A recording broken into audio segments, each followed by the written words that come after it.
তৃণমূলে থাকবেন? গণতন্ত্রের লড়াইতে তো ময়দানে থাকতে হবে।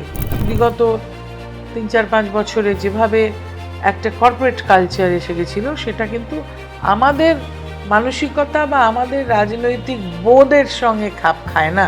এসে বলে গান করুন, নাচ করুন, লিডার নামবে স্বাগত পয়েন্টে গিয়ে স্বাগত করুন। 76 সাল থেকে আপনার মমতা বন্দ্যোপাধ্যায়ের সঙ্গে যোগাযোগ, আপনি নিজে পোস্ট লিখেছেন 50 বছরের যোগাযোগ।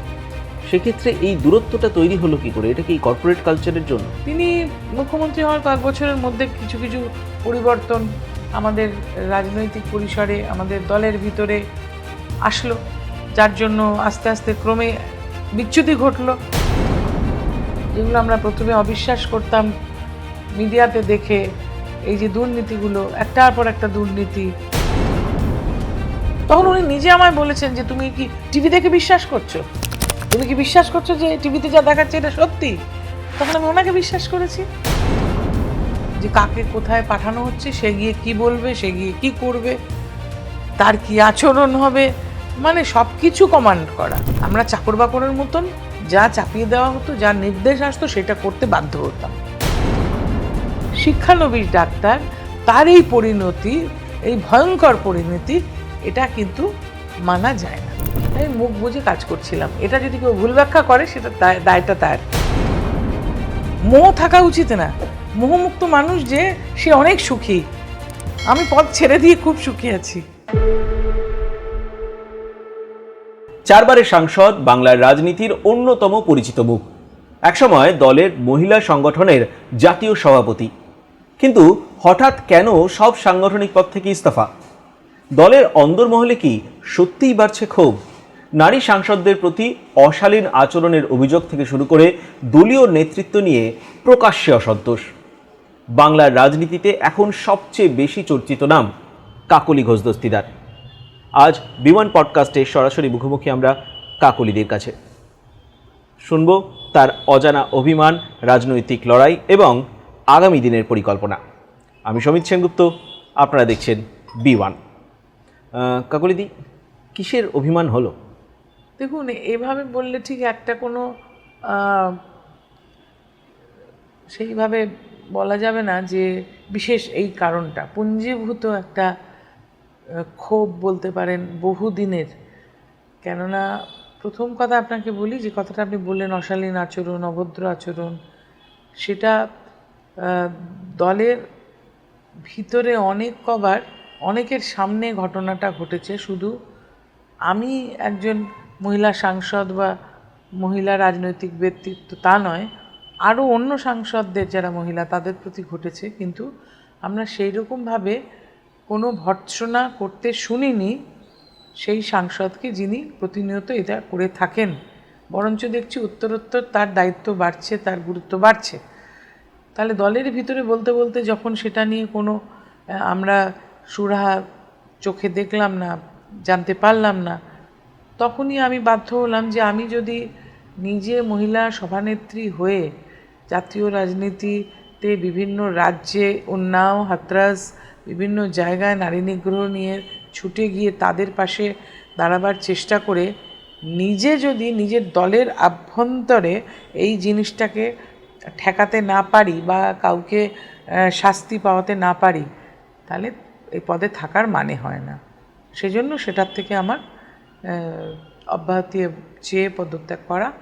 আর যেটা আমার ডিস্ট্রিক্ট প্রেসিডেন্টের থেকে পদত্যাগ, সেটা হচ্ছে যে এই যে একটা প্রায় মর্মান্তিক ফলাফল বলবো 2026-এর বিধানসভা নির্বাচনে, ওই ডিস্ট্রিক্টে আমার 7টা বিধানসভার MLA ছিল, সেখানে এখন 2টো, 5 জন হেরে গেছে। তা আমার তো একটা নৈতিক দায় নিতেই হবে কাউকে। আমি নিচ্ছি যে আমি হয়তো ওই জেলায় নির্বাচনটা করতে পারিনি ঠিক করে, সুতরাং অন্য কেউ এসে যদি ভালোভাবে সামলাতে পারে তাহলে করুক, এটাই আমার উদ্দেশ্য। কিন্তু বলা হয় যে সিস্টেমকে পরিবর্তন করতে গেলে সিস্টেমের মধ্যে থেকেই করতে হবে, কিন্তু আপনি তো সিস্টেম থেকে বেরিয়ে এলেন। 40 বছর সময় কি অনেক নয়? আমি তো 40 বছর ধরেই একটা দলেই রয়েছি, কোনোদিনও এই দল ছেড়ে যাইনি। কোনোদিনও নেত্রী হিসেবে মমতা বন্দ্যোপাধ্যায় ব্যতিরিক্ত আর কারুকে মানিনি। পরে যখন অভিষেক বন্দ্যোপাধ্যায় এসেছেন সর্বভারতীয় সাধারণ সম্পাদক হিসেবে, তখন তার নেতৃত্বেও কাজ করেছি, বাধ্য হয়েছেন। কাজ করেছি লোকসভায়, তিনি লিডার। কিন্তু 40 বছর অনেক সময়, এবং তাতে প্রথম দিকে তো অন্যরকম ছিল দল। বর্তমানে ধরুন বিগত 3-4-5 বছরে যেভাবে একটা কর্পোরেট কালচার এসে গেছিলো, সেটা কিন্তু আমাদের মানসিকতা বা আমাদের রাজনৈতিক বোধের সঙ্গে খাপ খায় না। কিন্তু আমরা সেই কালচারে মেনে নিয়ে কাজ করছিলাম, কিন্তু তার ফল দেখা গেল ভয়াবহ। তাহলে এর ভিতরে থেকে আর কি করবো আমি? কর্পোরেট কালচার বলতে কর্পোরেট কালচার মানে ঝাঁ চকচকে অফিস, তার মানে 300 লোক কম্পিউটারে কাজ করছে, মুহুর্মুহু ফোন আসছে, মুহুর্মুহু মেসেজ আসছে, আমি মিডিয়াকে কি বলবো সেটা এখানে বলে দেওয়া হচ্ছে। আপনারা অনেকে প্রশ্ন করেন না, আপনি এইটা বললেন কেন, সেইটা বললেন কেন, সেইগুলো লিখে এখানে আসছে যে কি বলা হবে। আমি খালি সামনে দাঁড়িয়ে কথাটা বলছি, কিন্তু কথাটা বলছি মাঝে মাঝে হয়তো কেউ খেয়াল করলে দেখবেন যে ফোনের দিকে তাকিয়ে তাকিয়ে বলছি, কেননা কেউ না কেউ ওপর থেকে বলে দিচ্ছেন। এবং আমি যে ধরুন মোটামুটি আমি কিন্তু 10খানা নির্বাচন করেছি। আমি এখানে সাংসদ হিসেবে নির্বাচিত হওয়ার আগে 5বার লড়াই করেছিলাম 96 সাল থেকে, তখন জাতীয় কংগ্রেসের থেকে। তারপরে যখন মমতা বন্দ্যোপাধ্যায় নতুন দল করেছেন 98-তে, তখন নির্বাচন লড়াই করেছি। সুতরাং 5বার হারার পরে আর 2004-এ নির্বাচনটা নিজে প্রতিদ্বন্দ্বিতা না করে মমতা বন্দ্যোপাধ্যায়ের জন্য এই দক্ষিণ কলকাতায় কাজ করে, তাহলে 6টা নির্বাচন, তারপরে 4টে আমার নিজের লোকসভা। 10টা নির্বাচন করতে গিয়ে নির্বাচনী প্রক্রিয়া, পরিকাঠামো এবং পদ্ধতি নিশ্চয়ই প্রশ্নাতীত হওয়া উচিত। সেখানে যদি এসে বাচ্চা বাচ্চা ছেলেমেয়েরা বলে আপনি লুডো বিলি করুন, এসে বলে গান করুন, নাচ করুন, লিডার নামবে স্বাগত পয়েন্টে গিয়ে স্বাগত করুন, মানে এই কালচারটাই আমাদের বাঙালিয়ানার সঙ্গে খাপ খায় না। এরা কোথা থেকে আসলো, এরা কে, কবে রাজনীতি করলো, কোথায় শিক্ষিত কোথায় দীক্ষিত, তা সত্ত্বেও মেনে নিতে বাধ্য হচ্ছিলাম, কিন্তু আর পারা গেল না। কিন্তু সমালোচকরা তো আপনাকে অপরচুনিস্ট বলছে। কে কি বলছে দেখুন, এখানে তো ট্যাক্স নেই, জিএসটি লাগে না কথার উপরে, বলতেই পারেন। তারা তো জানেন না যে আমি 96 থেকে এই অবধি লড়াই করেছি, এবং যখন এটা উপলব্ধি করতে পেরেছি 3-4 বছর ধরে এই কালচার, প্রথম 2 বছর তো এদের নির্দেশে অনেক কিছু করেছি। বিগত 1-1.5 বছর ধরে যখন অসম্ভব রকমের অসন্তুষ্ট হয়েছি, তখন আমার মনে হচ্ছে যে সামনে 26-এর নির্বাচন, 2026-এর নির্বাচনের আগে যদি আমি বেসুরো গাই, তাহলে আমার দলের ক্ষতি, আমার প্রার্থীদের ক্ষতি, আমার জেলায় যে ক্যান্ডিডেট থাকবে তাদের ক্ষতি, তারা আমায় মানবে না আমি যদি অন্য কিছু বলি। তাই মুখ বুঝে কাজ করছিলাম। এটা যদি কেউ ভুল ব্যাখ্যা করে, সেটা দায়টা তার। কিন্তু মুখ বুঝে কাজ করছিলেন যাদের জন্য, তাদের বিরুদ্ধে আপনি যে অভিযোগগুলো নিয়ে এসেছেন, যে চিঠিগুলো ইতিমধ্যেই সোশ্যাল সার্কেলে ঘুরে বেড়াচ্ছে, আপনার চিঠি, এবং আপনি সেটা অস্বীকারও করেননি যে আপনি দেননি, সেটা আপনারই লেখা, তাতে লিখছেন যে মহিলাদের অসম্মান করা হচ্ছে তৃণমূল কংগ্রেসেরই সাংসদ, এবং আপনি কোনো নাম সেখানে কল্যাণ বন্দ্যোপাধ্যায়ের নাম লেখা রয়েছে, এবং তারপর কল্যাণ বন্দ্যোপাধ্যায় বিভিন্ন রকম মন্তব্য করছেন। এই দলের জন্য আপনি মুখ বুঝে কাজ করছিলেন, মানে দল না নেত্রী না নীতি? আমি কিন্তু ওনার নাম লিখিনি। যে চিঠিটা আমি দিয়েছি তাতে কোথাও কিন্তু ওনার নাম ছিল না। যে পোস্ট আমি দিয়েছি বা বলেছি, কোথাও নাম বলিনি। কিন্তু উনি জিনিসটা নিজের গায়ে নিয়ে প্রথম আক্রমণ করলেন। স্পিকারকে যে চিঠিটা দিয়েছেন নাম নেই, না সেটা না, আমি বলছি আগেরটা, যেটা প্রথম যেটা দেওয়া হয়েছে সেটাতে কখনো নাম নেওয়া হয়নি। খোঁচা উনি প্রথমে মারলেন। আমি যখন জেলার সভাপতি থেকে ইস্তফা দিলাম, তখন উনি একটা বড় পোস্ট দিলেন, আমার ফ্যামিলিকে টেনে বললেন যে পরিবার কলঙ্কমুক্ত হবে, আরও কিছু পাওয়ার আশায় যাচ্ছি। কোথায় যাচ্ছি? ওনাকে কে বলল যাচ্ছি? এবং উনি এই ধরনের অশালীন আচরণ, অসভ্য মানুষের মতন এই যে করে পার পেয়ে যাচ্ছেন, আজকে কিন্তু বাংলা দেখছে, ভারতবর্ষ দেখছে, কেননা লোকসভাটা ভারতবর্ষ দেখে। এবং উনি যা করেন, ধরুন চুকিতকিত, আপনারা এই টিভিতে দেখাচ্ছেন, হ্যাঁ, অঙ্গভঙ্গি করেন, একটা প্রোটোকল আছে। ধরুন আমি বিরোধী পক্ষে বসি, কিন্তু যিনি ওখানে মাননীয় প্রধানমন্ত্রী থাকেন, যিনি স্পিকার থাকেন, যিনি স্বরাষ্ট্রমন্ত্রী থাকেন, যিনি আমাদের ওখানে সুরক্ষামন্ত্রী থাকেন, যিনি ওখানে অর্থমন্ত্রী থাকেন, সব ফার্স্ট রোতে বসেন। তাহলে অঙ্গভঙ্গি করে তাদের দিকে এগিয়ে গিয়ে ক্যারিকেচার করাটা, সকলকে অপমান করা, এটা কিন্তু গণতান্ত্রিক রাজনীতির পরিপন্থী। গণতন্ত্রে সকলকে সম্মান দিয়ে তারপরে কিন্তু আমি আমার বক্তব্যটা রাখতে পারি। আমি চিৎকার চেঁচামেচি অঙ্গভঙ্গি করতে পারি না, সেটা যে না বুঝে তাকে কি বলা যাবে? কিন্তু এর আগেও আমরা দেখেছি মহুয়া মৈত্রকে সামনে দেখে বলছেন যে তাকে দেখলে তার দিন খারাপ চলে যাচ্ছে, এটা তো ভিডিও হিসেবে সামনে এসছে। দলের মধ্যে আলোচনা হয়েছে, আপনি কখনো এই বক্তব্য রেখেছেন? মহুয়া অনেকবার ফোন করেছে, মহুয়া অনেকবার বলেছে যে নেত্রীকে যে এরকম কেন বলছে, তুমি থামাও। এবং মহিলারা জোট বেঁধে বলেছে যে উনি সবার ওপরে চিৎকার চেঁচামেচি করেন, কিন্তু ওনার তো উত্তরোত্তর উন্নতি হচ্ছে। কেন? কী করে বলবো? যিনি করছেন তাকে জিজ্ঞেস করুন। তাকে, তার সাথে আপনি একটা প্রেস কনফারেন্সে যেদিন বারাসাতের থেকে সাংগঠনিক জেলা সভাপতির পদ থেকে ইস্তফা দিলেন, আপনি একটা প্রেস কনফারেন্সে বললেন গত 10 বছর ধরে আপনার সর্বোচ্চ নেত্রীর তাকে ফোনে পাওয়া যায় না, ব্যস্ত। এটা কি? না, 10 বছর বলিনি, আমি বলেছি ইদানিংকালে, যেটা আপনার হতে পারে হয়তো 7-8 বছর। মানে উনি ব্যস্ত তো বটেই, একজন মুখ্যমন্ত্রী ব্যস্ত হবেন না? ব্যস্ত। কিন্তু আমাদের যে বিভিন্ন, ধরুন ক্ষোভ হতে পারে, আমাদের অনুভূতিটা তাকে ছাড়া কাকে বলবো, কেননা দলে তো একমাত্র উনি আমার নেত্রী, সেটা আমরা পারিনি বলতে, দেখা পাওয়া যেত না। 76 সাল থেকে আপনার মমতা বন্দ্যোপাধ্যায়ের সঙ্গে যোগাযোগ, আপনি নিজে পোস্ট লিখেছেন 76 থেকে যোগাযোগ, 84 থেকে একসাথে রাজনীতি করছেন, মানে 76 থেকে 26, প্রায় 50 বছর, 50 বছরের যোগাযোগ। সেক্ষেত্রে এই দূরত্বটা তৈরি হলো কি করে? এটা কি কর্পোরেট কালচারের জন্য? সবটা কর্পোরেট কালচারের জন্য নয়, উনি ব্যস্ত হয়ে পড়েছেন মুখ্যমন্ত্রী হওয়ার দায় অনেক, ওনার ব্যস্ততা, কাজ, উন্নয়নের কাজ, বাংলা জুড়ে ঘুরে বেড়ানো, ওনার অনেক চিন্তা, এসব আমরা বুঝেই চুপচাপ কাজ করে যাচ্ছিলাম, কেননা প্র্যাকটিক্যালি ট্রেনিংটা তো ওনার হাত ধরে হয়েছে বহু বছর আগে। তারও আগে আমার পারিবারিক যে পরিস্থিতি, আমার পারিবারিক যে পরিচয়, যে আমার বাড়িতে স্বাধীনতা সংগ্রামী, আমার বাড়িতে কমিউনিস্ট সাংসদ, আমরা অত্যন্ত মধ্যবিত্ত মানুষ, আমরা নিম্নবিত্ত মধ্যবিত্ত মানুষদের জন্য কাজ করি, সমাজের জন্য কাজ করি, এটা তো আমার পারিবারিক পরিচয়। সুতরাং সেই অবস্থান থেকে প্রথম দিকে তার সঙ্গে কাজ করতে কোনো অসুবিধা হয়নি, কেননা তিনিও তাই ছিলেন। প্রথম 20-25 বছর তিনিও তাই ছিলেন। তিনি মুখ্যমন্ত্রী হওয়ার কয়েক বছরের মধ্যে কিছু কিছু পরিবর্তন আমাদের রাজনৈতিক পরিসরে, আমাদের দলের ভিতরে আসলো, যার জন্য আস্তে আস্তে ক্রমে বিচ্যুতি ঘটলো। এই বিচ্যুতিটা আমরা ঠিক মেনে নিতে পারছিলাম না, অনেকেই মানতে পারছিল না, তার মধ্যে আমিও একজন।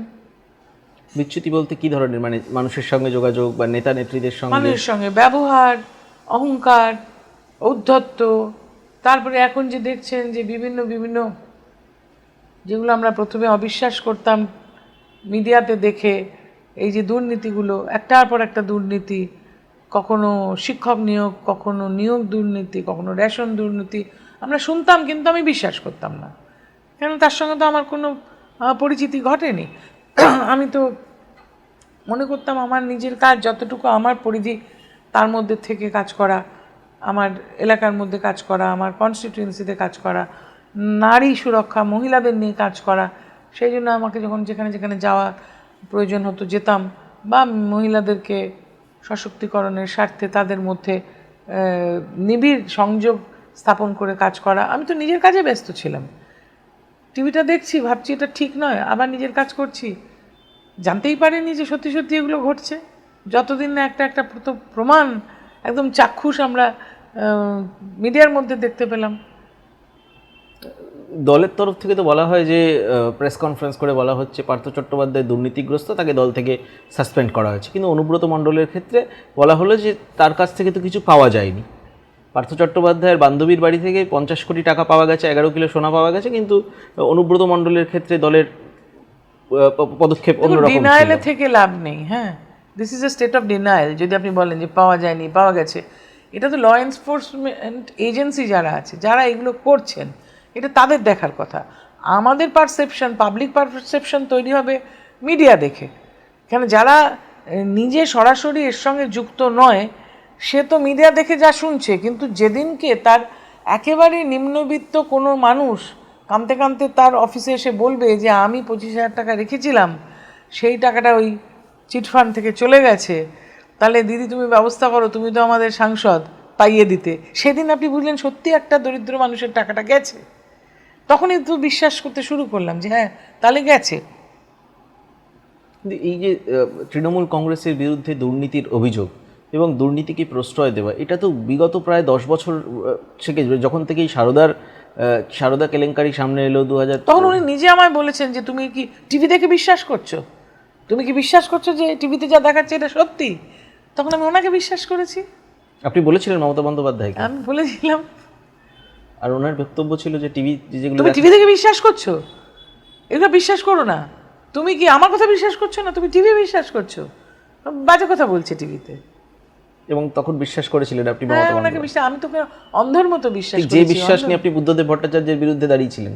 দাঁড়িয়েছিলাম সেটা হচ্ছে ধরুন একটা রাজনৈতিক লড়াইতে, যদি গণতন্ত্রের লড়াইতে তো ময়দানে থাকতে হবে, সেখানে আমার কথা আমি বলবো, আর একটা দল আর একজন বলবেন, মানুষ যাকে বেছে নেবেন তাই তাই বলে যে একটা সিটে কেউ দাঁড়াবে না, এটা তো হয় না, এটা তো না, আমি গণতন্ত্র বলছি নয়।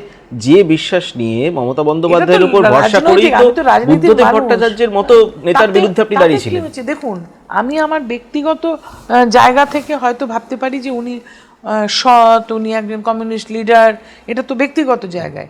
কিন্তু যেখানে রাজনৈতিক অবস্থানে উনি একটা পার্টির আর আমি একটা অন্য পার্টির, সেখানে গণতান্ত্রিক যুদ্ধে তো কোনো অসুবিধা নেই। আমার প্রশ্ন অন্য ছিল। আমি বলছি যে মমতা বন্দ্যোপাধ্যায় বলেছে আপনি বুদ্ধদেব হ্যাঁ, ভট্টাচার্যের একদম বিশ্বাস বিরুদ্ধে করে দাঁড়িয়েছেন, আপনি দাঁড়িয়েছি। হেরেছেন, বিশ্বাস আপনি করে 5বার দাঁড়িয়েছি। হেরেছেন, 5বার হেরেছি। 5বার উনি দান মমতা করেছেন, আমি বন্দ্যোপাধ্যায়কে যুদ্ধ বিশ্বাস করেছি। করেছেন। যখন দেখছেন পার্টিতে দুর্নীতি হচ্ছে, মমতা বন্দ্যোপাধ্যায় বলছে টিভি দেখে বিশ্বাস করা উচিত নয়, তখন কি সেই বিশ্বাসটা ছিল না বিশ্বাসে আঘাত হয়েছে? তখনও অবধি কিন্তু সেই বিশ্বাসটা দেখুন, তখন অবধি যে সময় উনি বললেন যে আমার কথা বিশ্বাস করছো না, সেটাও তো সেই বোধহয় 2011-12 সালে, 13 আচ্ছা 13। তো তারপরেও তো 3-4 বছর ছিলাম, মানে একদম কাজ করছিলাম। 13 কেন ধরুন, আপনি বলুন না যে এইটা কিন্তু 23-24 অবধি, কিন্তু একটার পর একটা ঘটনা ঘটলে তখন বিশ্বাস স্থির খায়, তাই না? আরেকটা বিষয়, খুব বড় অভিযোগ ওঠে তৃণমূল কংগ্রেসের বিরুদ্ধে, তোষণ। বিশেষ একটা সম্প্রদায়কে তোষণ করে যায় এবং তাতে ভোটের ফলাফলে প্রভাব পড়ে, এবং সেই প্রভাব হয়তো আপনার ফলাফলেও প্রতিফলিত হয়েছে। না, সেভাবে আমি বলতে পারবো না। এই কারণে গণতন্ত্রে সবার অধিকার আছে সব রকম সুযোগ সুবিধা পাওয়ার, এবং সেই সুযোগ সুবিধা সবাই কিন্তু পেয়েছে, এটা বলতে পারবেন না। হ্যাঁ, আর আমিও এটাতে আপনার সঙ্গে সহমত পোষণ করতে পারছি না। আইপ্যাক নিয়ে আপনার অভিযোগ রয়েছে। আইপ্যাক নিয়ে আপনি বলছিলেন যে আপনাকে ব্রিফ করে দেওয়া হচ্ছে। এই কীভাবে এই সিস্টেমটা চলে পার্টিতে? মানে চলতো, এখন তো আর আসছে না, অনেক দিন হয়ে গেল, মানে ধরুন গত 2 মাস আর কিছু আসছে না। আর চলতো মানে যে বললাম যে কি বলবো টিভিতে, সেটা আপনি Shantanu Sen, doctor Shantanu Sen, national spokesperson, ও বলেছে, দেখেছেন পোস্টটা দেখেছেন, যে আমরা কি আর আমাদের কথা বলতাম, আমাদের যা বলতে বলা হতো আমরা তাই বলতাম, তাই। এবং সেটা তো মেসেজে আসতো, হয় মেল নয় হোয়াটসঅ্যাপ, যে কাকে কোথায় পাঠানো হচ্ছে, সে গিয়ে কি বলবে, সে গিয়ে কি করবে, তার কি আচরণ হবে, মানে সব কিছু কমান্ড করা। কিন্তু 2021-এ যখন নির্বাচন হলো, কার্যত অভিষেক বন্দ্যোপাধ্যায়ের জয় হিসেবে পার্টিতে তুলে ধরা হলো যে অভিষেক বন্দ্যোপাধ্যায়ের জন্য জয় হচ্ছে। সেই সময় তো আইপ্যাক ছিল, তখন অন্য আইপ্যাক ছিল। সেই সময় যখন প্রথম প্রশান্ত কিশোর আসলো, প্রশান্ত কিশোরের কর্মপদ্ধতি অন্যরকম ছিল, এত অথরিটেরিয়ান ছিল না। আলোচনা করে সে একটা নিজের ইটা আমাদেরকে বুঝিয়ে বলে, তারপরে মতের আদান প্রদান করে একটা সিদ্ধান্ত নিত। আর এখানে আমাদের কোনো ভূমিকাই নেই, আমরা চাকর বাকরের মতন যা চাপিয়ে দেওয়া হতো, যা নির্দেশ আসতো সেটা করতে বাধ্য হতাম।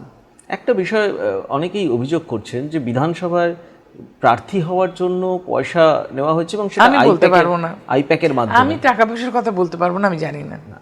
অনেক অনেক জায়গায় প্রার্থী, মানে কাউকে আমি জানি না আইপ্যাক তো। বলছে, কাউকে বলেছে আইপ্যাক যে আপনাকে প্রার্থী করবো, দেখা যাচ্ছে সেখানে অন্য কাউকে প্রার্থী করা হয়েছে। বলছি তো সেটা জানি না, আমি শুনি। কিন্তু এই প্রার্থী নির্বাচনের ক্ষেত্রে সাংসদদের একটা ভূমিকা কিচ্ছু ছিল না। আমরা না পঞ্চায়েত লেভেল থেকে শুরু করে, পৌরসভা থেকে শুরু করে বিধানসভা, কোথাও কখনো জিজ্ঞেস করা হয়নি, কখনো সাজেশন চাওয়া হয়নি যে মাঠে ময়দানে কাজ কারা ভালো করে, স্বচ্ছ ভাবমূর্তি সৎ লোক কারা আছে, কাদেরকে দাঁড় করালে আমাদের দল লাভবান হতে পারে বা প্রার্থীর জেতার, আমাদের কিচ্ছু জিজ্ঞেস করা হয়নি।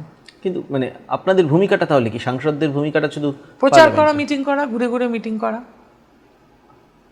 একটা লাস্ট সেশনে, পার্লামেন্ট সেশনে প্রধানমন্ত্রীর আসার কথা ছিল পার্লামেন্টে, প্রধানমন্ত্রী এলেন না এবং সেখানে বলা হচ্ছিল যে বিরোধী শিবির থেকে মহিলারা প্রধানমন্ত্রীকে আক্রমণ করতে পারেন, এরকম স্পিকারের দপ্তর সূত্রে এরকম খবর এসছে। এর পিছনে কি সত্যতা রয়েছে? আমি বলতে পারবো না, দেখুন ওটা তো আমরা বলিনি, ওটা কংগ্রেসের মহিলাদের নিয়ে বলেছিল, সুতরাং আমি জানি না। এখন আরও একটা বিষয় আসছে যে আপনি যে কথাগুলো বলছেন, দুর্নীতির অভিযোগ করছেন, তারপরে সেই সঙ্গে আপনার বক্তব্যের আপনার চিঠিতে উঠে এসছে আরজি করের প্রসঙ্গ ধামাচাপা দেওয়ার চেষ্টা করা হয়েছে। আপনি কি কোনোদিনও এই গত 1.5 বছরে এই বিষয়ে দেখুন, যেদিনকে প্রশ্ন তুলেছেন? প্রতিবাদ হলো সেদিনকে আমি কিন্তু আমার বৌমাদের সঙ্গে, আমার ছেলেদের সঙ্গে রাস্তায় গিয়ে দাঁড়িয়েছিলাম। এইখানে গোলপার্কে হয়েছিল একটা নাগরিক প্রতিবাদ এবং সেখানে 14ই আগস্ট, হ্যাঁ নাগরিক প্রতিবাদ, এবং সেখানে ওরা বলল যাব, তখন অনেক রাত। আমি বললাম যে তোরা যাবি তো, আমরা তো একইভাবে দুঃখিত, কিন্তু রাস্তায় যাবি? বউ দুটো বলছিল, আমার 2 বৌমা, হ্যাঁ বাচ্চা বাচ্চা মেয়ে, তো আমরা যাব ওই অত রাত্রিরে। তখন আমি বললাম যে এত রাত্রিরে তোরা রাস্তায় যাবি, আমার তো সেটা ভয় লাগে। তখন আমি অবাক হয়ে গেলাম যে আমার 2 ছেলে এগিয়ে আসলো, বললো আমরা ওদের নিয়ে যাচ্ছি, ওরা যাবে আমরা ওদের সঙ্গে যাব, বলে ওরা সব চলে গেল হাঁটতে, আমিও তখন ওদের সঙ্গে গেলাম। এবং এটা আমি মেনে নিতে পারিনি এই কারণেই যে আলমা ম্যাটারকেও সেকেন্ড হোম বলা হয়। আলমা ম্যাটার যেখানে লেখাপড়া শেখে সেটাকে বলা হয় আলমা ম্যাটার। এবং যারা চিকিৎসক, যারা ডাক্তার, আমাদের ট্রেনিংয়ে সকালবেলা থিওরি ক্লাস, তারপরে বডি ডিসেকশন, তারপরে ক্লিনিক্স, এই করতে করতে রাত হয়ে যায়, সব সময় রাত হয়ে যায়। আমরা রাত্রির 10টা 11টায় ক্লাস করে ফিরেছি।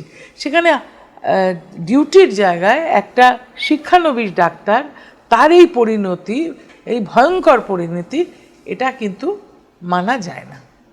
আপনি আরজি কর থেকে পড়েছেন, আপনার হাজবেন্ডও আরজি কর থেকে পড়েছে, সব কটা 2 ছেলে। তো একটা এই সেই সময় আপনি পার্টির মধ্যে জানিয়েছিলেন? খুব লজ্জিত হয়েছি, দুঃখিত হয়েছি, মর্মাহত হয়েছি যে এইরকম একটা পরিণতি মেনে নেওয়া যায় না, যে সে কাজ করতে এসছে বাড়ির থেকে, সকালবেলা মাকে বলে বেরিয়েছে, আর সে রাত্রিবেলা বাড়ি ফিরলো না। ডিউটি থাকলে অনেক সময় রাত্রিরে থাকে, পরের দিন যায়, কিন্তু সে তো ফিরলই না। আর এটা কেন হয় নাকি কখনো? এবং একদিন নয় যে এটা প্রথম হয়েছে তা নয়, বারংবার সে তার বাবা মাকে জানিয়েছে, ঘটনাটা মাকে জানিয়েছে, এবং সে যাকে বলে ফ্ল্যাগিং দ্য ইস্যু, মানে বারে বারে বলেছে এখানে অন্যায় হচ্ছে। তার আগেও আর একটা মেয়ে এরকম সুইসাইড করেছিল, মানে বলা হয় যে সে নাকি সুইসাইড করেছিল, আমি যতদূর শুনেছি। তার পরিচয়টা ঠিক আমরা পাইনি এই মেয়েটির আগে। তো এই যে রিপিটেড অফেন্ডার, বা এই যে একটা কন্টিনিউয়াস প্রসেস চলছে, কালচার, এইগুলো তো মানা যায় না একটা গণতন্ত্রে, তাই না? সেই সময় তো আমরা বলেছিলাম, আমরা প্রতিবাদ করেছিলাম বারে বারে, কিন্তু আমাদেরকে তো কেউ শোনেননি কথা, তাই না? মুখ্যমন্ত্রীকে বলেছিলেন? যতটা বলা সম্ভব, যতটা জানানো সম্ভব। যখন এই চিকিৎসকরা দিনের পর দিন রাস্তায় বসেছিল, আন্দোলন করছিল প্রচণ্ড গরমের মধ্যে, রোদ জল ঝড় বৃষ্টিতে, আমার ছেলেরা গিয়েছে। আপনি চিকিৎসক, আপনার বাড়িতে আমি 4জন চিকিৎসক, সদস্য, আমি সাংসদ, আমি একটা দলের নেত্রী, সুতরাং সেইখানে ডাক্তারদের পাশে দাঁড়ানোটা আমার কর্তব্য। আমি সেইভাবে দাঁড়িয়েছি, আমার পরিবারের লোকরাও দাঁড়িয়েছে। কিন্তু আপনি যখন প্রতিবাদ করেছেন, আপনি বলছেন যে পার্টিতেও আপনি জানিয়েছেন, তো কি রিয়াকশন ছিল? ওই একটা ডিনায়ালে তো সবসময় থাকে, সব ডিনায়াল। ধামাচাপা দেওয়ার কথা লিখেছেন আপনি। সেটা দেখুন, যেটা আমরা চোখের সামনে দেখলাম, এখন এটা সাবজুডিস ম্যাটার, এখন এটা নিয়ে আবার ফাইল চালু হয়েছে। আমি সাবজুডিস ম্যাটারে কিছু বলতে পারবো না। হ্যাঁ, ঠিক হবে না। কিন্তু যখন দেখেন যে একজন মা ওই রকম একটা নিম্ন মধ্যবিত্ত পরিবার থেকে উঠে এসে, তাকে অনেক কষ্ট করে, মধ্যবিত্ত বলা যাবে না, একদম নিম্নবিত্ত পরিবার, বাবা স্কুলের ইউনিফর্ম সেলাই করে মেয়েকে চিকিৎসক বানিয়েছেন, এবং তার মেয়ে জাস্টিসের জন্য মাকে ভোটের ময়দানে নামতে হচ্ছে, তিনি এখন বিধায়ক। এই পর্যায় পর্যন্ত এলে তো আমাদের, মানে বাঙালি হিসেবে তো আমাদের লজ্জার। আপনি বিষয়টা কিভাবে দেখেন? বলছি তো লজ্জার বলেই তো আমরা প্রতিবাদ করেছি। মাকে কি বলবেন? সহানুভূতি সম্পূর্ণরূপে রয়েছে, তার লড়াইকে আমি কুর্নিশ জানাই। আশা করি তিনি যে যুদ্ধটা করেছেন সেই ফলটা তিনি পাবেন, বিচার পাবেন। তৃণমূল কংগ্রেস ক্ষমতায় থাকলে এটা সম্ভব হতো কোনোদিনও?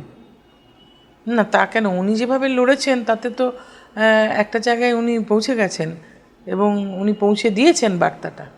এই যে উনি মানে বিজেপির রাজ্যের সরকার তৈরি করার সঙ্গে সঙ্গে 3 জন আইপিএস অফিসারকে সাসপেন্ড করে দেওয়া হলো, নতুন করে তদন্ত শুরু হলো, হাইকোর্টের নির্দেশেও আবার নতুন করে তদন্ত শুরু হয়েছে, বিভিন্ন রকম এবার যে থ্রেট কালচার যারা চালাতো তাদের বিরুদ্ধে পদক্ষেপ করছে সরকার। এই বিষয়গুলো তো তৃণমূল কংগ্রেস সরকারে থাকলে তো হতো না। না, হতো কি হতো না এখন থেকে হয়নি বলা তো, যায় না। এগুলো হয়নি তো। স্বাগত, এই পদক্ষেপগুলো স্বাগত এবং আশা করি ন্যায় বিচার পাবে। কিন্তু এগুলো কিছুই হয়নি, তাতে আপনার আক্ষেপ হয়? না, ওই সময় তো কিন্তু তদন্তভার কিন্তু সিবিআই এর উপরে ছিল।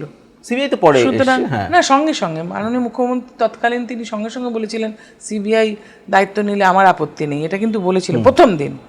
সুতরাং সিবিআইকে এটা জিজ্ঞেস করুন। পুলিশের বিরুদ্ধে অভিযোগ উঠছিল যে পুলিশ বাড়িতে গেছে টাকা আমি দিতে। জানি না, এই অভিযোগের ভিত্তিতে আমি কিছু বলতে পারবো না। না না, আমি বলছি একজন চিকিৎসক হিসেবে বিষয়গুলো কিভাবে দেখেন, কতটা?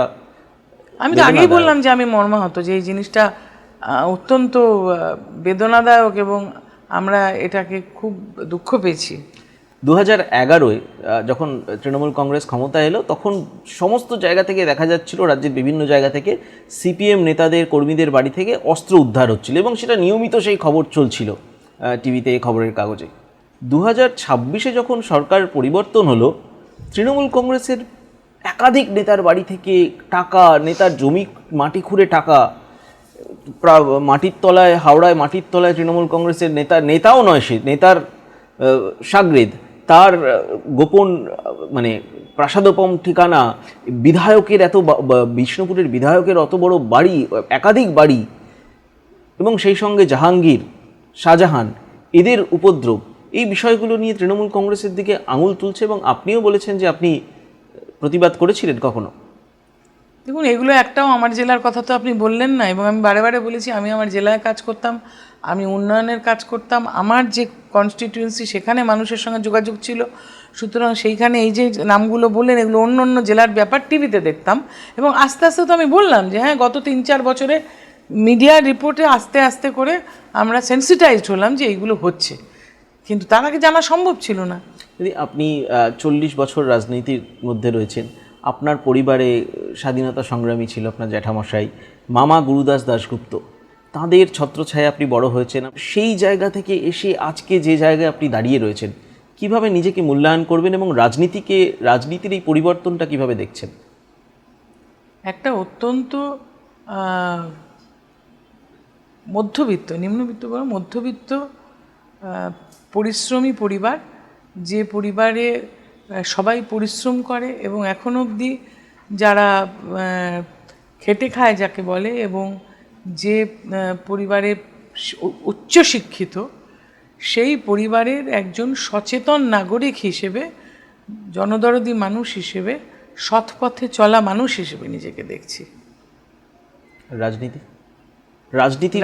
তো জীবনেরই একটা অঙ্গ। রাজনীতি কি আলাদা কিছু? রাজনীতি প্রত্যেক দিন প্রত্যেকে নিজের পরিবারে যে কাজটা করে সেটাই যখন আমি বাইরে গিয়ে সমাজের জন্য করি, প্রথম ধাপটা হচ্ছে সমাজসেবা, আর তার থেকেও যদি আরেকটু এগিয়ে গিয়ে আরও বৃহত্তর স্বার্থে, বৃহত্তর পরিসরে করে, সেটাই তখন রাজনীতি হয়।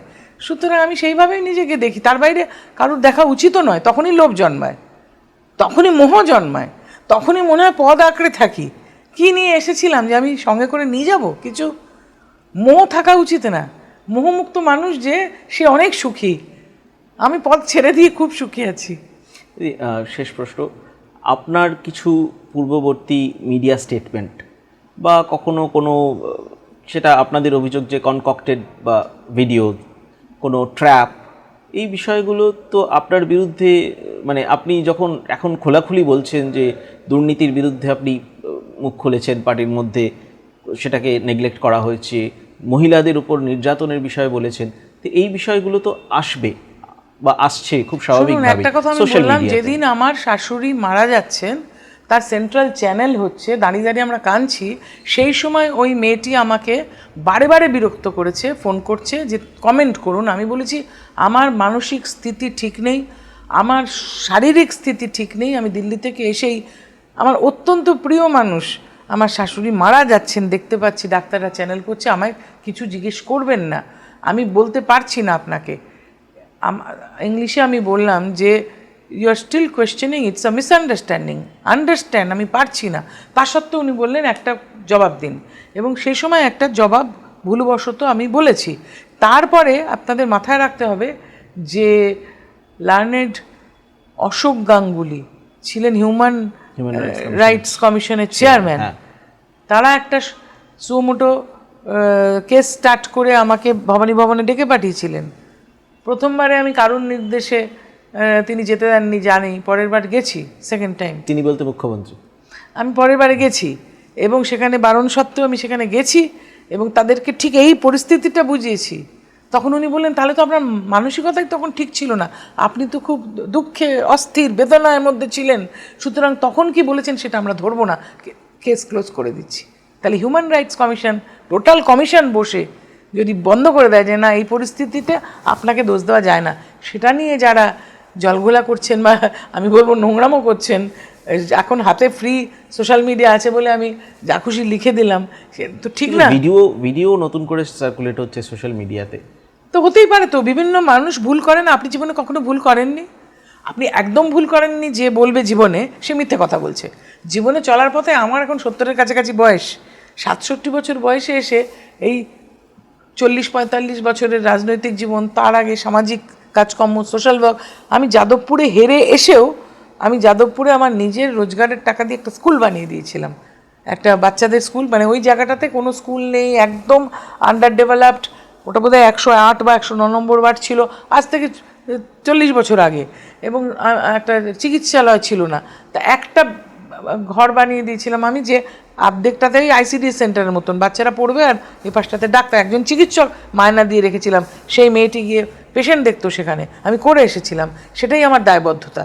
সুতরাং সেইভাবে যখন কেউ কাজ করে তখন তার একটা দায়বদ্ধতা তো থাকে, কিন্তু তার উপরে যদি কিছু বলা যায় যে তোমার ওইটা দেখলাম সেইটা দেখলাম, তার পিছনের গল্পটাও তো জানতে হবে।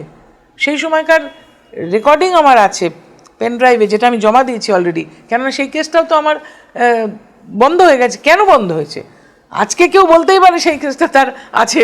সেই কেসটা তো তারা দেখেছে, যে সেই ফোন রেকর্ডিংটা আছে, আমি তুলেছিলাম, যে ফোন রেকর্ডিংয়ে আমার একজন সতীর্থ, একজন সাংসদ বারে বারে বলছে যে আমার একজন বন্ধু তোমায় নির্বাচনে সাহায্য করবে। আমি বলছি আমার নির্বাচন হয়ে গেছে, আমার কিন্তু কমপ্লিট, কয়েকদিন বাকি ছিল, আমার যা করার আমি করে ফেলেছি, আমার এখন কিছু দরকার নেই।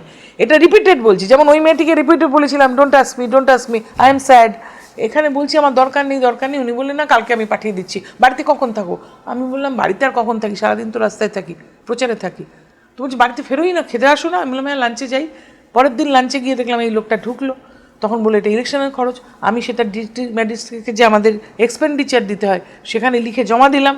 সুতরাং এখানে তো জমা দেওয়া কাগজ রয়েছে ডিস্ট্রিক্ট সেটা তো কখনো এরকম নয় যে আমি লুকিয়েছি, এটা তো আমি ডিক্লেয়ার করে দিচ্ছি, এটা তো আমার হিসেবের খাতায় রয়েছে, যেটা নির্বাচনী খরচে জমা দিতে হয়। সুতরাং এটা যদি লোক পিছনে গল্পটা না জেনে একটা কিছু দেখায়, এটা তো ভুল করছে, তারা মানুষকে বিভ্রান্ত করছে। তাহলে এই যে প্রশ্ন উঠছিল, কারণ এই বিষয় নিয়ে আমিও কোনোদিনও আপনাকে জিজ্ঞেস করিনি, আর আপনাকে কোনো মিডিয়ার সামনে এই বিষয়ে কোনো প্রতিক্রিয়া দিতে হয় না। এটা বারে বারে বলেছি আমি, এটা যে হিসেব দেওয়া আছে, এটা যে ডিস্ট্রিক্ট ম্যাজিস্ট্রেটকে ডিসক্লোজ করা আছে, এটা যে নির্বাচনে সাহায্য নেওয়া যায়, নির্বাচনে সবার কাছ থেকে ডোনেশন নেওয়া যায় এবং নির্বাচনে সেটা ডিক্লেয়ার করতে হবে, এটা যে সেই পদ্ধতি মেনে হয়েছে এবং নির্বাচনী এক্সপেন্ডিচারের মধ্যে যখন জমা দেওয়া হয়েছে খাতায় দেওয়া আছে, সেটা বারে বারে বলেছি আমি, কিন্তু এরা মজা পাচ্ছে এটা দেখিয়ে। হ্যাঁ, মানে মানে প্রশ্ন তখন উঠছিল যে ববি হাকিম অ্যারেস্ট হলেন, শোভন চট্টোপাধ্যায়, সুব্রত আমার তো খাতায় দেওয়া আছে, ওদের তো তখন নির্বাচন ছিল না, এটা তো নির্বাচনী খরচ। আমাকে আমি নাম বলছি না, যিনি আমায় ফোন করেছিলেন সাংসদ মারা গেছে বেচারা, সুতরাং তিনিও বলেছেন আমি তোমার বোনের মতন সাহায্য করতে চাই ইলেকশনে। যে এসেছে সেও বলেছে যে উনি পাঠিয়েছেন হেল্প, এবং আমিও ইলেকশনের সঙ্গে সঙ্গে যারা বাইরে বসেছিল, আমার ওইখানে অফিসে অনেক ছিল, অনেকে তাদেরকে দিয়ে দিয়েছিলাম যে ইলেকশনে খরচা করার, এবং ডেট ওয়াইজ সেইটাকে ডিক্লেয়ার করা ছিল আমার এফিডেভিটে। সুতরাং এটা তো ইলেকশনের খরচ। আপনি যে সময়টা নিয়ে আপনি রাজনীতি করছেন, 40 বছর রাজনীতি করছেন, আপনার রাজনৈতিক বয়সের থেকেও কম বয়সী যখন কেউ আসে নেতা হয়ে, তাকে মেনে নিতে পারেন? নেতা তো মানতেই হবে, কেননা নেতা যখন ধরুন আমরা যখন এই দলটা করি, আঞ্চলিক দলে এরকম নেতা আসে, এরকম নেত্রী আসেন, মানতে হয়। কিন্তু মানে যখন এই dynasty politics কে তাহলে ছোট সমর্থন যারা করা হবে। ছোট মানে ওই আইপ্যাকের যারা এসেছিল বা ওই অফিস থেকে ফোন করতো যারা, তাদের খবরদারিটা মানা একটু কষ্টকর ছিল। অভিষেককে নেতা হিসেবে মেনে নিয়েছিলেন? হ্যাঁ, নিশ্চয়ই। মানে ওর সঙ্গে কথা হতো? কাজ করতো তো, হ্যাঁ, ও তো আমাদের নিয়ে মিটিং করতো, কোনো কোনো প্রোগ্রাম আমাদের করতে বলতো। কিন্তু আগেকার সেই আলাপ আলোচনা ঘন্টার পর ঘন্টা দিদির সঙ্গে আদান প্রদান, আগেকার বলতে আমি বলছি সেই 92, 93 সেই সময় ঘন্টার পর ঘন্টা ওনার ঘরে বসে অফিসে, সেইটা তো ছিল না আর। দিদি, এটা একদমই শেষ প্রশ্ন। পশ্চিমবঙ্গে না আমরা যারা সাংবাদিকতা করি বা রাজনৈতিক মহলেও খুব 2009 পর্যন্ত এই আলোচনাটা হতো, বিজেপিতে রাহুল সিনহা, তৃণমূল কংগ্রেসে কাকলি ঘোষ দস্তিদার, এরা কোনোদিনও ভোটে জিততে পারেন, এবং 2009 থেকে আপনি টানা ভোটে জিতছেন, এবং ভোটে জিততে পারেন না কারণ তার আগে আপনি 5 বার হেরেছেন। তো সেই জায়গা থেকে মানে এখন যখন যারা প্রশ্ন তোলে অপরচুনিস্ট হিসেবে, কি জবাব দেবেন তাদের? তারা রাজনীতি জানে না, তারা নতুন এসেছে, বা তারা হয়তো বোঝে না যে যখন দুর্দিন ছিল, যখন খুব খারাপ সময়ে, এখানে বামফ্রন্ট সরকারের শেষের দিকেটা তো খুব অত্যাচারী হয়ে উঠেছিলেন তারা, এবং তখন আমাদের দলের জন্য দুর্দিন ছিল। সেই সময় প্রায় 90 থেকে শুরু করে 2009 অবধি যে কটা নির্বাচন আমি লড়েছি, একদম স্টলওয়ার্ডদের এগেনস্টে, কখনো বুদ্ধ ভট্টাচার্য, কখনো হাওড়ায় স্বদেশ চক্রবর্তী মেয়র, কখনো রবীন্দ্রের চিফ হুইপ, সুতরাং বাঘা লোকদের বিরুদ্ধে লড়েছি। আমি মনে করি যে সেই জায়গায় লড়তে গিয়েও তো আমি অনেক কিছু শিখেছি, যে অন্যায় কত রকমের হয়, কারচুপি কত রকমের হয়, এবং তারা মানুষের জন্য কোনো কাজ না করার জন্য, এই যে বালিগঞ্জের যে বস্তিগুলো বলুন, স্বদেশ চক্রবর্তীর, উনি স্বদেশ চক্রবর্তী তো বোধহয় মেয়র, তাদের এত আনডেভেলপমেন্ট, তারা যে কতটা উন্নয়ন কম করেছেন, তাহলে উন্নয়ন করতে হবে মানুষের স্বার্থে, সেই বোধটাও তো জেগেছে। আমি তো শিখেছি, রাজনীতি তো শিখেছি। তাহলে এই নির্বাচনে যে ফল, মানে আপনি যেটা বলছেন বামেদের সময় যেভাবে ওরা ভোটে জিততো বা যেভাবে রাজনীতি করতো, এই নির্বাচনের ফলাফল নিশ্চয়ই কোথাও আমাদের ভুল ত্রুটি হয়েছে, মানুষের কাছে পৌঁছানোর গাফিলতি বা ভুল হয়েছে, বা হয়তো মানুষের যে উন্নয়ন, ব্যাপক উন্নয়ন হয়েছে, এটা তো অস্বীকার করলে হবে না 15 বছরে। তা সত্ত্বেও হয়তো মানুষের মনে কোনো ক্ষোভ, বা গ্রাউন্ড লেভেলে যেটা বলছি, যে তলার দিকের নির্বাচিত সদস্যরা যেভাবে মানুষের কাছ থেকে, ঘরের টাকা থেকে, বিভিন্ন জায়গা থেকে নিয়েছে, তাতে একটা ক্ষোভ সৃষ্টি হয়েছিল, সুতরাং গিয়ে মানুষ ভোট দিয়েছে। তারপরে এসআইআর একটা ভীষণ, যেভাবে নাম বাদ গেছে, সেটা একটা এফেক্ট নিশ্চয়ই হয়েছে। কাউন্টিংয়ে অনেক মানুষকে বার করে দিয়েছে, সেটাও একটা এফেক্ট হয়েছে। সব মিলেমিশে এই ফল। আপনাকে তো সেন্ট্রাল গভর্নমেন্ট সিকিউরিটি প্রোভাইড করেছে, অমিত শাহ ডিপার্টমেন্ট, এই নিয়েও তো চর্চা চলছে যে আপনার চর্চা করতেই পারে, কথা ট্যাক্স লাগে না, আমি তো আগেই বললাম। আমার বেঙ্গলে যে সিকিউরিটি ছিল, সেগুলো যখন চলে গেল, আমার বাড়ি অ্যাটাক হলো, তখন তো কেউ এসে দাঁড়ায়নি, তখন তারাই এসে, গোয়েন্দারা এসে আমায় বলেছে আমাদের প্রোটেকশনের জন্য আপনার অনুমতি চাই। আমি রাজি হয়েছি, কেননা ধরুন রাজনীতি করতে আসলে খারাপ সময় লড়াই করেছি, সিঙ্গুর নন্দীগ্রামে আন্দোলন করেছি, গড়বেতায় গেছি, আমি লালগড় গেছি, বিভিন্ন জায়গায় আমি মানে একদম গণতান্ত্রিক পদ্ধতিতে যে যুদ্ধ, সেটার মধ্যে ছিলাম। কিন্তু সেই থেকে তো বেঁচে এতদিন আছি, এই বয়সে যদি এসে মনে হয় আমাকে কেউ আক্রমণ করবে, বা করেওছে, বাড়িটাকে আক্রমণ করেছিল, আমি রাজি হয়েছি। এর মধ্যে আপনার রাজনৈতিক মানসিকতা পরিবর্তনের কোনো ইঙ্গিত নেই? না, এর মধ্যে কোনো কিছুরই ইঙ্গিত নেই। এখন কাজ করছি ভালোভাবে, ভালো আছি। তৃণমূলে থাকবেন? নিশ্চয়ই। এখনও অবধি আছেন? আছি তো। থ্যাংক ইউ, অসংখ্য ধন্যবাদ। এই পডকাস্ট যদি আপনাদের ভালো লাগে, অবশ্যই লাইক করবেন, আপনাদের মতামত কমেন্ট সেকশনে জানাবেন, আর চ্যানেলটাকে সাবস্ক্রাইব করবেন।